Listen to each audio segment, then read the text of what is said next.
इंदू, तू नेहमीच म्हणतेस ना की आपल्या आयुष्यात जे काही होतं ते सगळं पिठुरायाच्या मर्जीने होतं. मग याच्या मागे पण काहीतरी कारण असेलच ना. तो जे पण करतो ते योग्यच करतो ना. कळतंय मला हादू, कळतंय सगळं, पण हादू, गोपाळ तुझ्या विरुद्ध निवडणुकीत उभाच कसं काय राहू शकतो? असं काय झालं त्यांनी हा निर्णय घेतला रे? कितीही विचार केला ना तरी मला याचं उत्तर मिळतच नाहीये. त्याला जर सरपंच व्हायची इच्छा होती तर त्याने तुझ्याशी बोलायला पाहिजे होतं ना. हे सगळं करून काय सिद्ध करायचंय त्याला? काय हवं आहे ते तर आता पिठुरायालाच माहिती. गोपाळदादाने एका शब्दाने जरी मला सांगितलं असतं ना की तो निवडणुकीला उभा राहणार आहे, तर मी उमेदवारीचा अर्जच भरला नसता. माहिती, मी खंबीरपणे त्याच्या मागे उभा राहिलो असतो, त्याचा कार्यकर्ता बनून त्याला पाठिंबा दिला असता. पण आता हे काय झालंय? एकाच घरातील दोन भाऊ समोरासमोर एकमेकांच्या विरोधात उभे आहेत. गोपाळदादाने असं का केलं असेल हाच प्रश्न पडतोय मला. इंदू, तुम्हाला एक गोष्ट सांगते मी. गोष्ट पंचतंत्रातली आहे. ही गोष्ट आम्ही आमच्या शाळेत लहान लहान मुलांना सांगत असतो. आज तुम्हाला सांगते, म्हणजे तुम्ही मोठेच आहात तरी सांगते. बघा याच्यात काही शिकण्यासारखं आहे का ते. तर माऊली, गोष्ट बेडकाची. आता या बेडकाचं नाव काय ठेवायचं बाई? सोम्या. सोम्या बेडूक. तर या सोम्या बेडकाचं ना त्याच्या विहिरीतल्या बेडकांची जमायचंच नाही. नुसतं भांडण. एक दिवशी सोम्याला राग आला आणि तो ताड करत थेट निघून गेला. जाऊन जाऊन कुणाकडे गेला माऊली? सापाकडे गेला. बघा आता बघा माऊली, आपल्याला माहितच आहे साप आणि बेडूक एक नंबरचे शत्रू आहे का नाही. तरी सुद्धा तो सापाकडे गेला आणि सापाला जोर जोरात आवाज देऊ लागला. हाय माय, आता सापाचं नाव काय ठेवायचं? बेडकाचं आपण सोम्या ठेवलं, याचं गोम्या. तर माऊली तिथं गेला आणि त्याला रिक्वेस्ट केलं की म्हणला, मला माहितीये आपण जन्मजात एक नंबरचे शत्रू, पण तरी सुद्धा माझी एक रिक्वेस्ट तुम्ही ऐकून घ्या. मला माझ्या शत्रूंना मारून टाकायचं, तुम्ही त्यांना खाऊन टाका.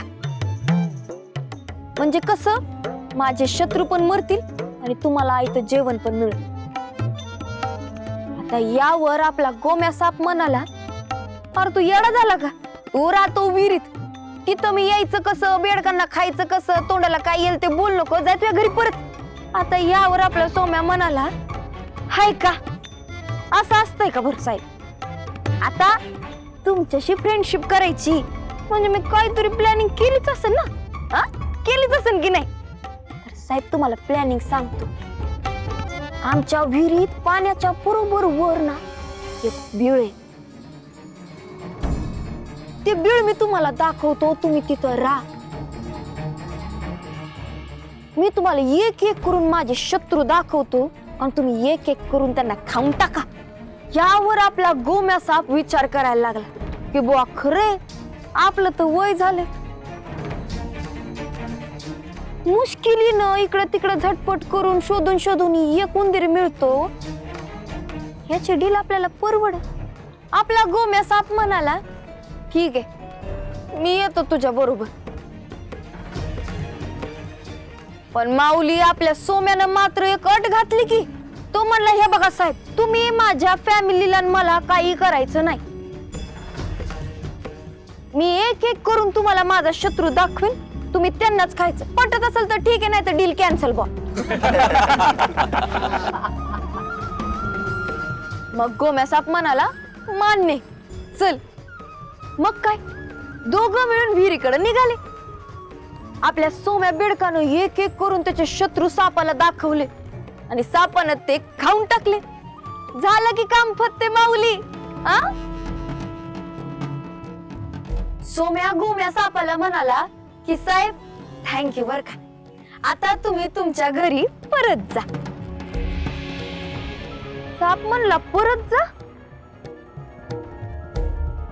अरे तू येडा बिडा झाला काय? परत जा.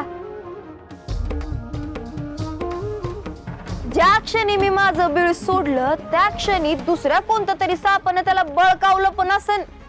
आता हे बिळ सोडून मी कुठेही जाणार नाही. मला इथं आणलं कुणी रे? तू. मग माझ्या खायची जबाबदारी कुणाची? तुझी. आता रोज मला एक बेडूक आणून द्यायचा. माऊली, अहो बिचाऱ्या बेडकाकडं आता कसलाही पर्याय उरला नाही. तो रोज बेडका आणून देऊ लागला सापाला आणि साप त्याला खाऊ लागला. शेवटी सापच होता तो. महाराज, मी फोन लावून पाहतो पण एवढ्या रात्री तो उचलेल की नाही माहित नाही. ते आहेच म्हणा. काय कितीतरी माणसं रात्री झोपताना तो फोन सायलेंटवर ठेवून झोपतात. मी स्वतःच बघून येतो. पप्पाला सोबतीला घेऊन जातो. हो आदू, तू जा लवकर. काका, मी ना जरा काकूकडे बघते.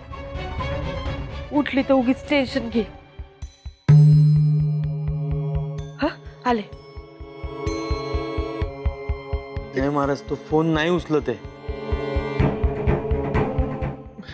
मी जातो. तुम्ही दोघांनी तरी फोन चालू ठेवा. मी काय म्हणतो, आपण पोलिसात जाऊया का? पोलिसात?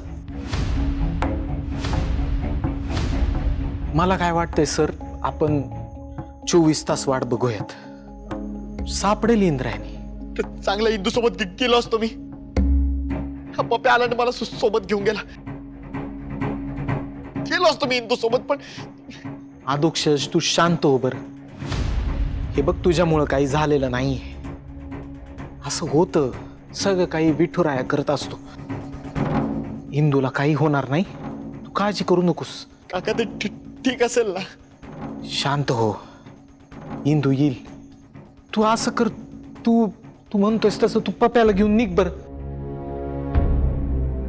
वाटेत कुठं भेटली तर.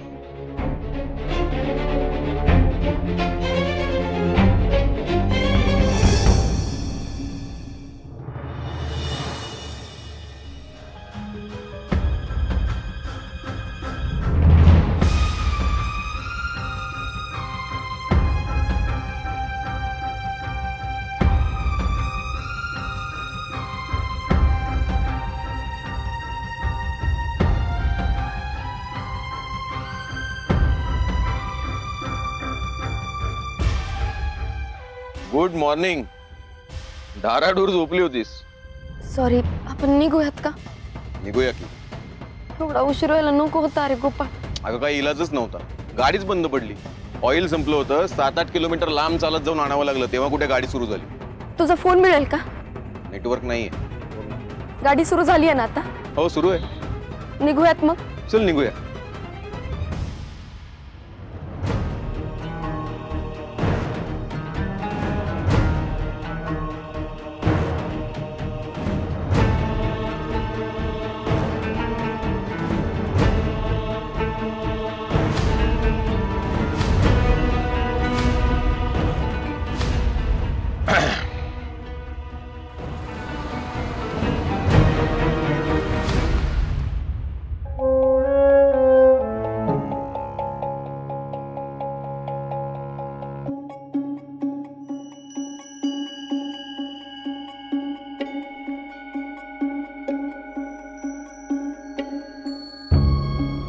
आयोजकांना कॉल केला. मी आणि पप्पा शिरपूरला सुद्धा जाऊन आलो. पण इंदूचा काही पत्ताच लागत नाही. हो ना रे, तिचा फोन पण नाही लागत आहे. कशी असेल, कुठं असेल, विचार करून करून नुसतं घोर लागलंय जीवाला.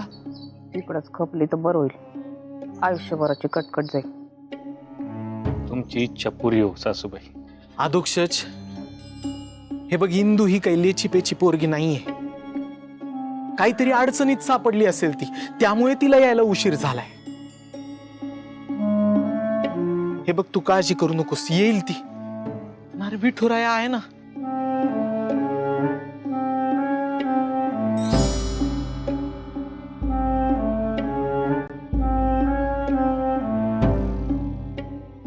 इंदू कुठे? पार तालुक्यापर्यंत जाऊन आलो पण इंदूचा काही तपास लागला नाही. येता येता शिरपूरमध्ये गेलो होतो. तिथे चौकशी केल्यावर गाववाले म्हटले की इंदू रात्रीच गेलीये. कुणाच्या तरी गाडीत बसून गेली म्हणे. आ कुणाच्या गाडीत? अरे बापरे.